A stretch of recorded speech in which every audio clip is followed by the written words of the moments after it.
So moving on to laughter then, how important is laughter to you in getting through life?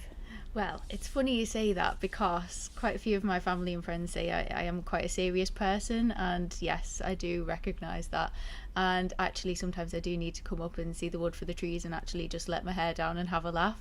So I am working on that because I'm a great believer that actually when you do laugh, they provide the greatest moments.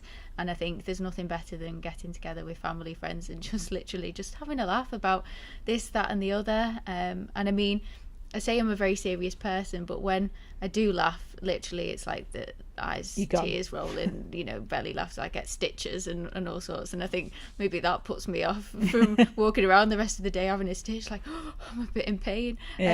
But when the laughter comes, and it's a brilliant feeling, isn't it? Yeah. And do you use laughter as part of your teaching, or do you think that's why you feel you have to be serious? Do you maintain a serious face when you're teaching? Do you think that's important, or? That's an interesting question, actually, because actually I do think I do have quite a bit of a laugh with the students as well. I mean, I have this mantra where I say a joke a day, and yes, they cringe. Yes, they tell me that they're dad jokes, and I just laugh anyway and say, oh, you love it really. And they walk out of my classroom with a smile on their face. So I know it works. I know it does work. So you secretly do deploy laughter probably a bit more than you realise then. Yeah, and I mean, my face is always aching at the end of the day from smiling. So that's a good sign. That's a sign of laughter, absolutely. Yeah. Are there any particular comedians or shows that really make you laugh? Well, 10 minutes of TV every 6 months. So you're not a big TV watcher now? No. Do you go out to any live comedy? No, I'm sorry. I'll have to watch a bit of your comedy. Yeah, well, you have to come to Bliss Comedy. We've got a night in Bromborough on the 31st of January. So okay. Yeah, you'll have to come along to that and watch. I'll make sure I get that date before I go. I think I need a bit of comedy in my life. Absolutely. So you said you tell a joke a day. Have you got a favourite joke? Can you remember a joke off the top of your head? Putting you on the spot now. So I'll tell you yesterday's joke because I don't have a favourite one. It changes every day. Yeah. And I tell my students this. I've got a joke book in my car door. Right. It will not leave my car door as much as they say, bring it in, miss. No way. Because I read it and there's some rude ones in there. Right, no, you cannot bring that on the school premises. I thought, oh, miss, it'll be fine. Just put post-it. No, no way. So I picked the sensible ones and go in. So yesterday's was, I spilt a plate of alphabeti spaghetti. It's spelled disaster. No, it wasn't that. Oh my goodness. I liked it. It wasn't that though. I think we need to keep this in anyway. Yeah. Just because I think that, I don't know. But I spilt a plate of alphabeti spaghetti. It could have spelled disaster. And then I added in my little thing afterwards, but it spelled amazing instead. So you've turned it into a positive affirmation as well. Absolutely, because I'm always about changing the narrative, changing it from a negative to a positive. So I thought, I'm going to just add that little one in there. So I need to just add that in my little joke book and maybe write to the author. Sounds like you could have a potential to do a bit of comedy if you're adding bits to your jokes. So maybe you never know. Don't ask me any questions on this night that you do though. No, I won't. Well, I might do, but you never know. No, I think I had to go bright red, cherry tomato. Well, the whole colour of the skirt. The ethos of Bliss Comedy is it's a nice, inclusive and diverse comedy night, because I know so many people are put off from going to comedy clubs because they're like, I don't want to get picked on. That's the first thing they say. Especially like you'll notice the front row will never fill up at a comedy gig because they know that they're going to talk to. Some people want to be, and they want to be part of the show, but a lot of people are really put off from going to comedy. So I'm trying to start a night that's more inclusive, and another night that I've done, Blizzard Comedy, you actually get a sticker. So if you want to be spoken to, you put a little sticker on.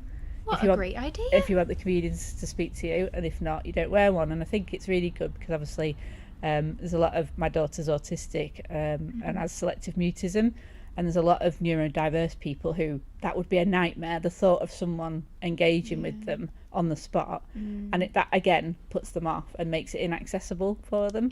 So it's really great to have nights that people can come, relax and go, right, I can sit back, no one's going to pick on me. If they might suddenly feel one night, they might come a few months and go, oh no, now I'm ready to engage. But I think it's important to make it accessible to everyone. You've made a really inclusive environment. Yeah. I think that sounds wonderful. That's what we're going for. So Oh, exciting. Yeah.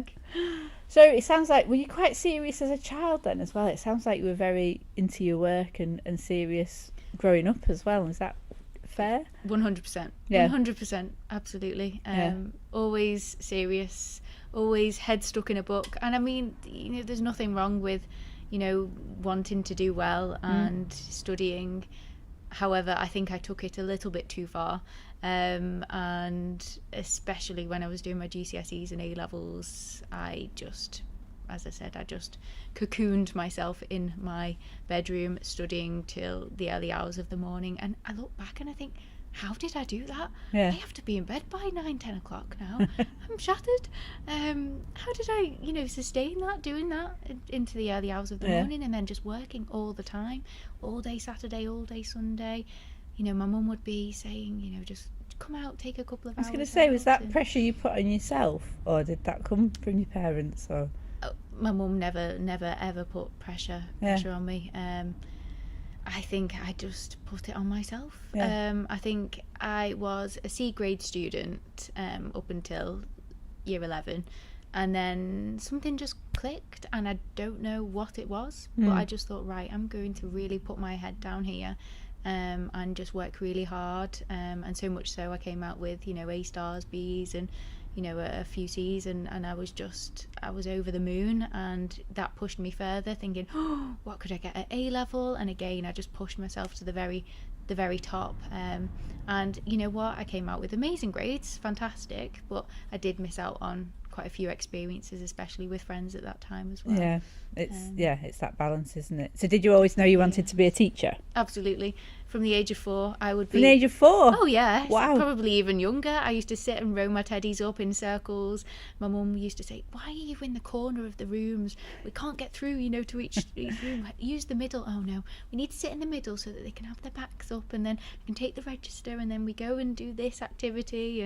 And even my best friend, I used to give her like maths equations to do, and literacy questions and things, and I think her mum at one point was like, I think you're making them a bit too hard. I'm like, I'm sorry, but I loved it. And that was just from your experience of going to school and seeing the teacher. You immediately thought, this is what I want to do. But I never ever thought that I would be a teacher, because I was so shy. I mean, I didn't say anything at school. If I was spoken to in the classroom, bright red, I hated it. I just felt sick. I felt really anxious. Again, with friends, I really struggled making friends. And when I did make friends, I was so shy, even within friendship groups. I didn't really go out much with friends either, because I was just so shy. And I spent quite a lot of my time at home in my bedroom watching Charmed. Yeah. I loved Charmed, if you've ever watched that series. Yeah, I've seen it, yeah. I was obsessed. I still know pretty much every line. Yeah. But yeah, I was just so shy, and I never thought that I would make it as a teacher, but I really had to push myself out, and maybe that's another example of where I've had to really be brave in pushing myself out of my comfort zone, because you can't be a teacher and not say anything. No. So yeah, to be a teacher, to be in my own house, to be even on this podcast today, if I look back, and my 13-year-old self will be like, no way.